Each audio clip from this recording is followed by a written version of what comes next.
Bullet time used to be terrible, but it's not anymore.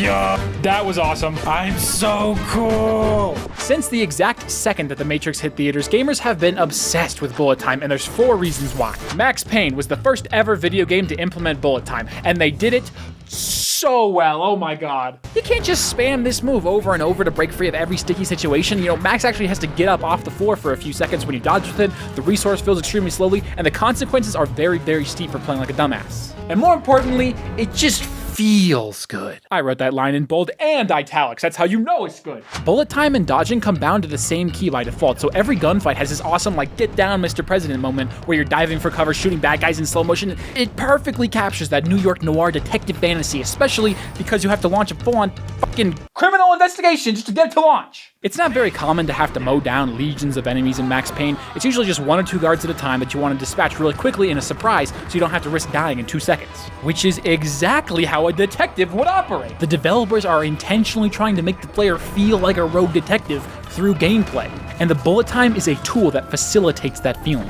Number 1, bullet time should highlight and bring out the funness of an existing, interesting gameplay mechanic. It's not fun to just shoot at people, but oh, now it's in slow motion for no goddamn reason. You want a game that did that? Boom, 2005 Fear. Enemies are not hard to take out without bullet time. You can't do anything special in slow motion, you just have slightly more time to aim. Enemies do a lot of damage, so you want to, avoid taking hits, but you can't even dodge bullets in slow motion, and they give you so many medkits that it barely matters. You know what else barely matters? Google Chrome! Thanks to Opera GX for sponsoring this video. My PC is currently broken beyond belief, and my backup gaming laptop is boring as hell. It's making me depressed. But not with Opera GX. With the GX Store and GX Mods, you can find thousands of unique, quirky mods to finally look cool, including background music, keyboard sounds, tab sounds, theme and colors of the browser, dedicated wallpapers, even disable and enable individual mods in the mods menu available from the sidebar. It also now has native integration with generative AI. Need a list of every game ever made with bullet time in it? Boom, Opera GX is here to help you save time and get back to playing video games. AI features are available at all times from the sidebar, and much like I wish I could import my computer to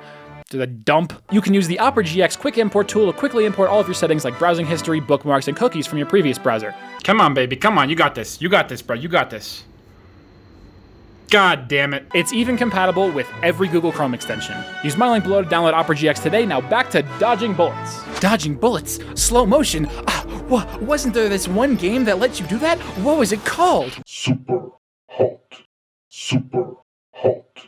Super hot. Superhot is probably the most famous bullet time game because it was the first to flip the concept on its head. Instead of a few glorious seconds of slow motion, they do the opposite and put the whole game in slow motion, and then time only moves when you do. It's a genius idea and one of the most innovative shooters I've ever played. Shame on your goddamn soul if you haven't played Superhot. And like Max Payne, it's not fun because of bullet time, it's fun because once you're in bullet time, you can fully take advantage of all the crazy game mechanics. Cleave bullets in half, impale your enemies, grab their guns out of the air, and chuck them back while you close them for a sick boxing match. Super hot. But what might surprise you is that the best part of this game that uses bullet time more than anyone else is the limitations on bullet time. In Superhot, you obviously always want to be in bullet time. It's the safest place to be, why would you not? But what makes it so fun is how they're constantly forcing you out of bullet time. Want to look around, want to grab a weapon, fire a bullet, throw a punch? Time moves for that. You line up your sick John Wick combo in slow motion and then boom, really fast the combo comes out. It makes every single kill so much more impactful. It's like an animator reducing the frame rate to increase speed and impact. Number 2, you have to restrict the use of bullet time. Most games use like a timer or resource to limit bullet time, but Superhot uses the player's own need to move, to look around, and to actually kill enemies as a limit on bullet time. I think the original has like much more satisfying level design because of how long they are. The levels in this new one are so short, and it makes the guns way too powerful, and it gets like a little bit repetitive, but I thought the power-ups and the abilities in the new one were a great addition, and then, come on, Superhot in VR, like that's just a good fucking idea. My friend Pedro, this R is doing a lot of work right now. It's such a weird game to me, and not because of the, deranged schizophrenic banana that makes you kill people or whatever this is, but because it has overwhelmingly positive reviews out of 24,000, which is more than the original Superhot, mind you, okay? Groundbreaking, sensational game that took over the internet when it came out. And yet, I have never, ever heard a single person talk about Pedro. I played it basically the day it came out in 2019 because I'm way cooler than everyone else here. I wrote my worst, most boring review of all time and forgot about it until I started making this video. Damn, do they do bullet time good in this game? Oh my gosh! It might be extremely, extremely short, like an hour and a half to 2 hours short, but that's because there is zero filler. Every single level, they introduce some new mechanic, play around with it a bit, and then boom, next mechanic, boom, next one, boom, boom, boom. And this is where the bullet time comes in. Splitting reticles, doing flips, dodging bullets, kicking enemies and their extremities, riding skateboards, shooting frying pans. What the shit gets complex. This ain't fucking bop it. Bullet time is essential here to give players actually some time to think and take full advantage of all the mechanics that keep cramming down your throat. That being said though, eventually you get a lot better at the game and the enemies don't get particularly difficult, so the bullet time becomes a gimmick that you only really use when there's a shit ton of enemies on screen. It becomes a get out of jail free card. Number 3, good bullet time never becomes a gimmick you rarely think about. Boomerang X and Cluster Truck both use bullet time for the exact same reason, you know, to deal with complexity. Really awesome and good games that you should totally play, by the way. But by the end of the game, bullet time is reserved exclusively for, oh, hey, look, mate, hey, look, we put a really fucking tiny and annoying weak spot on this enemy that travels at Mach 12, so you have to use bullet time here. It's just not as satisfying. But something that Cluster Truck in particular pioneered was the idea of going fast as balls and then using time slow to let the player make precise movements that just aren't possible at high speeds. Then bam, Severed Steel sees that and combines it with Super Hot and Hotline Miami, subsequently raising us to a level before unimaginable. Okay, to be completely fair, Ghost Runner definitely helped us get there too, but that game has more of like these little small bursts of bullet time that help you plan what route you're gonna take. The levels typically have a dozen different ways that they can be completed, so this bullet time is more of like a planning type like these games, rather than a precise movement type like these ones. But it was definitely an important stepping stone. They also have these really, really cool sections where they stop the entire fun part of the game and make you do puzzles, like twice an hour. You think you're going on the chalkboard with this shit? Think again, motherfucker. Anyways, back to Severed Steel. The speed in this game is absolutely ludicrous as you wall ride, dive, and slide at 1,000 miles an hour, obliterating everything in your path. You have an insane amount of mobility and speed, and yet it never gets uncomfortable because bullet time is always there to help you aim through the ridiculous pace. Super Hot and Pedro use bullet time to help you line up these super precise and complex combat scenarios, while Severed Steel uses it to help players manage an insanely high movement speed. But, my friends, I have a theory. I think the real genius of Severed Steel is how it highlights something that we haven't even considered yet.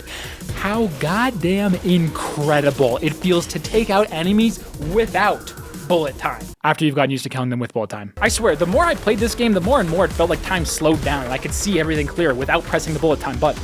You really start to get used to the pace. I mean, you're obviously still using the bullet time a lot, but that use of bullet time makes every kill without it feel so much more satisfying in a way that no other game does. Except for one. Okay, I know a lot of you guys come to these videos to find like new niche games that you haven't heard of before, so I feel a little bit bad ending the video on a game that everyone and their mom has heard of, but god damn, you just cannot compete with Katana Zero, man. The actual mechanic itself is nothing we haven't already talked about. Every attack in the game one-shots you, just plain and simple, and they come out extremely fast, so bullet time is used to give players more time to react. It heightens the incredible combat, its activation speed, and the resource limit your use of it. It never becomes a useless gimmick, and every non-bullet time kill is absolute, complete, and utter bliss. You even use the precognition for non-combat related things like dialogue or gambling. But what takes Katana Zero over the edge and makes it better than any other bullet time game is that it is the only game with a thematic story reason and explanation for bullet time. Chronos is an incredibly dangerous drug that gives the user the ability to predict the future and speed up their perception of time. The use of it by the military won us a mysterious unnamed war in the recent past, but left countless addicts and an underground crime ring secretly producing it and creating their own private mercenaries. Our character, Zero, is one of those mercenaries and a Chronos addict from the war. This is what gives the bullet time so much agency in the story. We feel firsthand the effects of Chronos. Zero goes through withdrawals and we, the player, actually experience it with him. At one point, he's tied down and tortured with it. He's haunted by what he did in the past, but unable to move toward the future with his perception of time slowed down. The more you learn about Chronos and the organizations responsible for it, the more questions pile up, and the more the developers play around with those questions, always pulling you deeper and deeper down the rabbit hole. What happens when two people on the drug fight each other? What happens if you overdose? What are the withdrawals like? Who are these hallucinations? Katana Zero has the best bullet time, period. But it's so much more than that. It's a masterpiece of artistic expression, satisfying gameplay, and compelling storytelling. It brings science fiction concepts to life in a way that feels human and tangible, infusing them with deep emotion and blah, blah, blah. Just look at how cool it is, man.